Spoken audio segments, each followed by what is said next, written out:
Okay,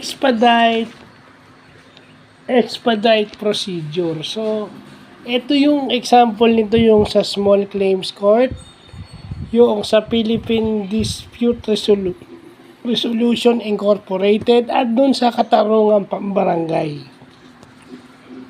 So, ito yung mabilisan judgment, no? Sa NLRC rin, National Labor Relations Commission, di ba? Yung may arbiter ka lang.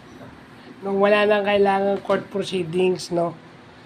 Kaso nga yung sa NLRC, ano yun? Quasi-judicial. Diba? Parang korte yun. Sa barangay din, ganon, di ba? May summary, ang tawag doon, summary judgment, yung mabilisan judgment, di ba? Sa Katarungan Pambarangay. So, yun yung mga importanteng nalalaman natin. Ano? May mga ano ng batas o ng justice system na maigsi lang, no? Para ma-solve agad at magbigay ng justice dun sa naaragabyadong tao at syempre mabayaran yung kasalanan ng isa kung may kasalanan, napatunayang may kasalanan siya. So ang tawag pala doon is expedite procedure sa law.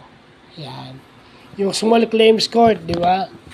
Doon sa Philippine Dispute Resolution Incorporated, yung nabasa natin doon, up to 25 million na solve nila, up to 25 million pesos worth of contract disputes.